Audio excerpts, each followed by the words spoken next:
तो दोस्तों आज हम फिर से आपके लिए लेकर आए हैं देश दुनिया की तमाम ताज़ा बड़ी खबरें। सबसे पहली बड़ी खबर में आपको बताएंगे दोस्तों कि कांग्रेस पार्टी ने केंद्र में मोदी सरकार गिराने का किया दावा। राहुल गांधी बोले इंडिया गठबंधन के संपर्क में है बीजेपी के कई सांसद, गिराएंगे केंद्र में मोदी सरकार।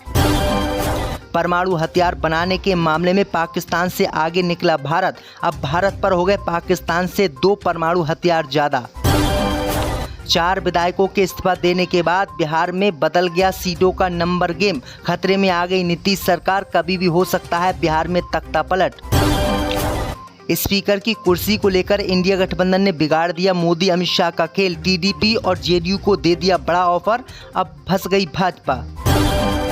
बिहार में सांसद बनते ही देवेश चंद्र ठाकुर ने यादव और मुसलमानों के काम नहीं करने का किया ऐलान। तो दोस्तों सभी खबरों को आपको एक एक कर बताने वाले हैं, वीडियो को लाइक कर चैनल को सब्सक्राइब कर दें। इससे भी बढ़ तो दोस्तों अगली खबर की ओर, तो कांग्रेस पार्टी ने बीजेपी की 1 महीने में सरकार गिराने का किया दावा। राहुल गांधी बोले इंडिया गठबंधन के संपर्क में है बीजेपी के कई सांसद। दोस्तों आपको बता दें कि लोकसभा चुनाव में करारी हार के बाद प्रधानमंत्री मोदी ने क्षेत्रीय दलों के साथ गठबंधन करके केंद्र में सरकार बना ली। अब इसी सरकार को राहुल गांधी आए दिनों निशाने पर लेते रहते हैं। अब राहुल गांधी ने ऐसा दावा किया है जिससे मोदी सरकार में खलबली मच गई है। राहुल गांधी ने दावा किया है कि मोदी सरकार को चलने के लिए हर वक्त संघर्ष करना पड़ेगा, क्योंकि उनके कई सांसद उनके संपर्क में हैं और वो इंडिया गठबंधन में शामिल होना चाहते हैं। राहुल गांधी ने कहा कि उन सांसदों ने जरा सी भी गड़बड़ी कर दी तो मोदी की सरकार केंद्र में गिर जाएगी और इंडिया गठबंधन की आने वाले समय में सरकार बनेगी। दरअसल आपको बता दें कि बीजेपी 370 सीटें जीतने का अपने ऊपर दावा कर रही थी, लेकिन भाजपा मात्र 240 सीटें ही जीत पाई। पिछली बार से भाजपा को 63 सीटें कम मिली। इसी के साथ मोदी ने नीतीश और नायडू के साथ सरकार बनाई, लेकिन अब मोदी अमित शाह की चिंता बढ़ गई है। राहुल गांधी ने दावा कर दिया है कि उनकी सरकार जल्द गिरने वाली है। इससे भी बढ़ तो दोस्तों अगली खबर की ओर, तो भारत ने परमाणु हथियार बनाने के मामले में पाकिस्तान को छोड़ा पीछे। दोस्तों आपको बता दें कि भारत ने परमाणु हथियार बनाने के मामले में पाकिस्तान को पीछे छोड़ दिया है। अब पाक से ज़्यादा परमाणु हथियार भारत के पास हो गए हैं। दरअसल आपको बता दें कि पाक के पास अभी 170 परमाणु हथियार हैं। भारत के पास साल 2023 में परमाणु हथियार 164 थे, यानी पाकिस्तान से भारत के पास 6 परमाणु हथियार कम थे। लेकिन अब भारत ने परमाणु हथियारों के जखीरे को बढ़ा दिया है और वर्तमान समय में यानी इस समय भारत के पास 172 परमाणु हथियार हैं। वहीं आपको बता दें कि भारत लगातार अपनी परमाणु शक्ति बढ़ा रहा है, जबकि पाकिस्तान ने अपनी परमाणु शक्ति नहीं बढ़ाई। इसी के कारण पाकिस्तान अब भारत से पीछे हो गया है, यानी पाकिस्तान से 2 परमाणु हथियार भारत पर ज़्यादा है। इससे भी बढ़ तो दोस्तों अगली खबर की ओर, तो 4 विधायकों के इस्तीफे के बाद बिहार में खतरे में आई नीतीश की सरकार, बदल गया विधानसभा का नंबर गेम। दोस्तों आपको बता दें कि लोकसभा चुनाव से ठीक पहले इंडिया गठबंधन छोड़कर भाजपा के साथ आए नीतीश कुमार को अब बिहार में बड़ा झटका लग सकता है और नीतीश कुमार की सरकार अब खतरे में पड़ गई है।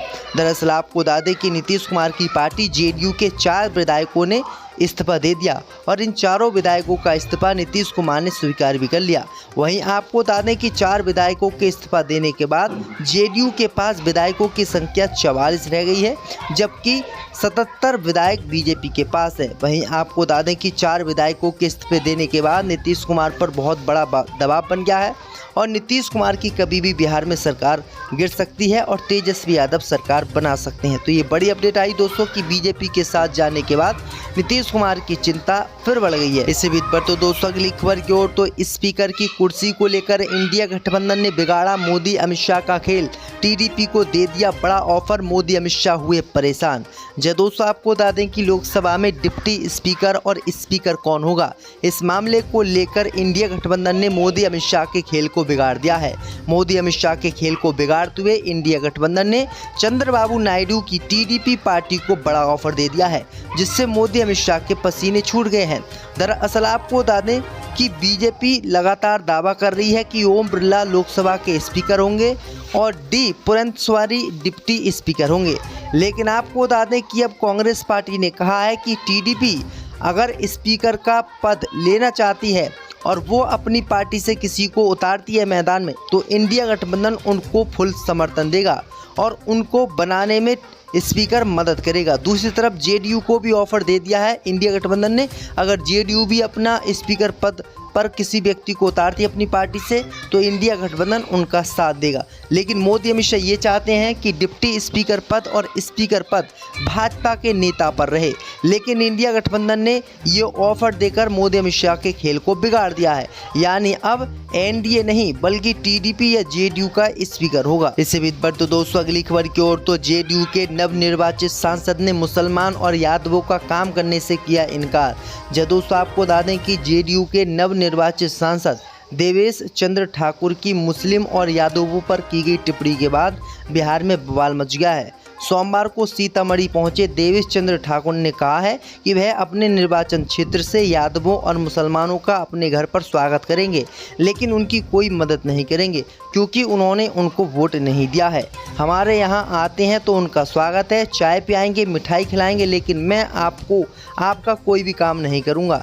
71 वर्षीय देवेश चंद्र ठाकुर ने ये टिप्पणी उस समय की है जब वे एक समारोह में सीतामढ़ी पहुंचे थे। वहीं आपको बता दें कि उनकी इस टिप्पणी के बाद बवाल मच गया है और लोग कहने लगे हैं कि अगर जाति धर्म देखकर काम किया जाएगा तो देश नरक में पहुंच जाएगा और कोई भी इसे बचाने वाला पैदा नहीं होगा। अब लोगों ने इस सांसद के खिलाफ कार्रवाई की मांग की है। अब देखते हैं कि लोकसभा स्पीकर क्या कार्रवाई इनके खिलाफ करते हैं, क्योंकि इन्होंने धर्मनिरपेक्षता की जो है शपथ ली है और इन्होंने खुले तौर पर मुसलमान और यादवों के बहिष्कार की बात कही है।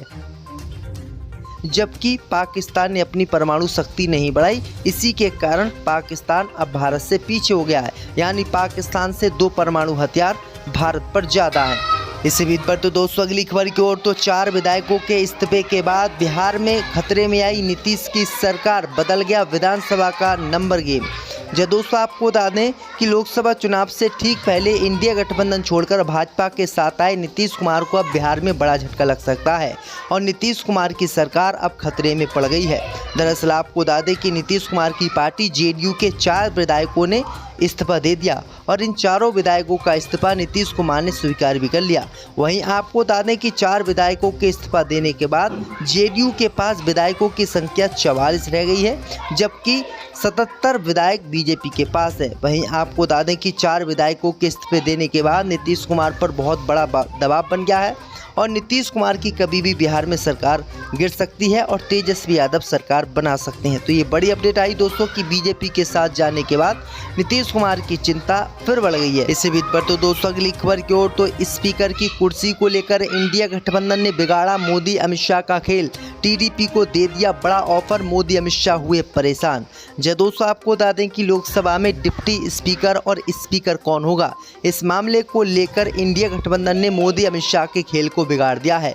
मोदी अमित शाह के खेल को बिगाड़ते हुए इंडिया गठबंधन ने चंद्रबाबू नायडू की टीडीपी पार्टी को बड़ा ऑफर दे दिया है, जिससे मोदी अमित शाह के पसीने छूट गए हैं। दरअसल आपको बता दें कि बीजेपी लगातार दावा कर रही है कि ओम बिरला लोकसभा के स्पीकर होंगे और डी पुरंदेश्वरी डिप्टी स्पीकर होंगे, लेकिन आपको बता दें कि अब कांग्रेस पार्टी ने कहा है कि टीडीपी अगर स्पीकर का पद लेना चाहती है और वो अपनी पार्टी से किसी को उतारती है मैदान में, तो इंडिया गठबंधन उनको फुल समर्थन देगा और उनको बनाने में स्पीकर मदद करेगा। दूसरी तरफ जेडीयू को भी ऑफर दे दिया है इंडिया गठबंधन ने, अगर जेडीयू भी अपना स्पीकर पद पर किसी व्यक्ति को उतारती है अपनी पार्टी से तो इंडिया गठबंधन उनका साथ देगा। लेकिन मोदी अमित शाह ये चाहते हैं कि डिप्टी स्पीकर पद और स्पीकर पद भाजपा के नेता पर रहे, लेकिन इंडिया गठबंधन ने ये ऑफर देकर मोदी अमित शाह के खेल को बिगाड़ दिया है। यानी अब एनडीए नहीं बल्कि टीडीपी या जेडीयू का स्पीकर होगा। इससे भी बढ़ तो दोस्तों अगली खबर की ओर, तो जेडीयू के नवनिर्वाचित सांसद ने मुसलमान और यादवों का काम करने से किया इनकार। दोस्तों आपको बता दें कि जेडीयू के नवनिर्वाचित सांसद देवेश चंद्र ठाकुर की मुस्लिम और यादवों पर की गई टिप्पणी के बाद बिहार में बवाल मच गया है। सोमवार को सीतामढ़ी पहुंचे देवेश चंद्र ठाकुर ने कहा है कि वह अपने निर्वाचन क्षेत्र से यादवों और मुसलमानों का अपने घर पर स्वागत करेंगे, लेकिन उनकी कोई मदद नहीं करेंगे क्योंकि उन्होंने उनको वोट नहीं दिया है। हमारे यहाँ आते हैं तो उनका स्वागत है, चाय पिलाएंगे, मिठाई खिलाएंगे, लेकिन मैं आपका कोई भी काम नहीं करूँगा। 71 वर्षीय देवेश चंद्र ठाकुर ने ये टिप्पणी उस समय की है जब वे एक समारोह में सीतामढ़ी पहुंचे थे। वहीं आपको बता दें कि उनकी इस टिप्पणी के बाद बवाल मच गया है और लोग कहने लगे हैं कि अगर जाति धर्म देखकर काम किया जाएगा तो देश नरक में पहुंच जाएगा और कोई भी इसे बचाने वाला पैदा नहीं होगा। अब लोगों ने इस सांसद के खिलाफ कार्रवाई की मांग की है। अब देखते हैं कि लोकसभा स्पीकर क्या कार्रवाई इनके खिलाफ करते हैं, क्योंकि इन्होंने धर्मनिरपेक्षता की जो है शपथ ली है और इन्होंने खुले तौर पर मुसलमान और यादवों के बहिष्कार की बात कही है।